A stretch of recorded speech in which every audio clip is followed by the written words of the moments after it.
મારું નામ વાળા ભરતજી પોપટબા, પ્રદેશ પ્રમુખ ખેડૂત કલ્યાણ સંગઠન. આજ સવારથી ને કાલ રાતથી સમાચાર અમને મળી ગયા હતા ગાંધીનગરથી અને જાણકાર વર્તુળો પાસેથી કે કાલ સવારમાંથી 1 તારીખથી જ તે રાજ્ય સરકાર ટેકાના ભાવે સિંગની ખરીદી કરવાની છે. એટલે જે ખેડૂતોએ રજીસ્ટર કરાવ્યા હતા અને અમે પણ તમામ ખેડૂત આગેવાનોએ ખુશીની લાગણી વ્યક્ત કરી હતી.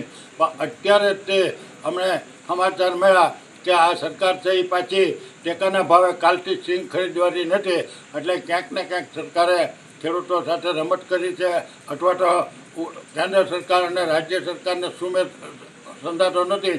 એટલે કેન્દ્રમાં સરકાર તમારી છે, રાજ્યમાં સરકાર તમારી છે, તાલુકા જિલ્લા ધારાસભ્યો બધું તમારું જ છે. તો પછી તમારે આ સિંગની ખરીદીમાં આવા લાભ પાયતમના દિવસે ખરીદવાની હતી, એને બદલે આજે 5-4 દિવસ થવા આવ્યા છતાં આજ તમે જાહેરાત કરી હતી સવારમાં કે 1 તારીખથી અમે ખરીદી શરૂ કરશું અને અત્યારે લેવા અમારે મોકાણ આવીને ઊભી રહી. એક તો આ માવઠાની મોકાણ તો છે જ, આખું અમારું બધું જ તબાહ થઈ ગયું. એમાં સરકાર કાંઈ વિચાર નથી કરતી. અને જ્યારે આ દેવાની છે અગાઉથી 4-6 મહિના પહેલાં રજીસ્ટ્રેશન કરાવ્યા સરકારે જાહેરાત કરી અને ઈ સિંગની ખરીદી સરકારે આજે ખરા ટાઈમે બંધ કરી. કેટલી કરવાની છે, શું કરવાનું છે, કેમ કરવાની છે, એ તો હજી સરકાર કાંઈ મગનું નામ મળી પાડતી નથી. ખેડૂતો પણ અત્યારે મૂંઝવણમાં છે.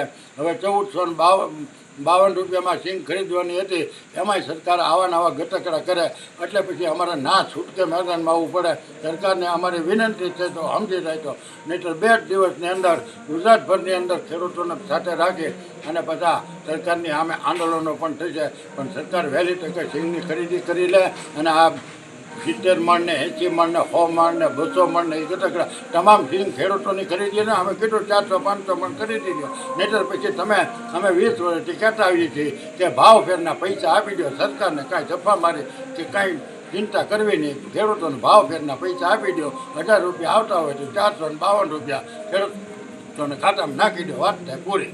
જય હિન્દ, જય ભારત.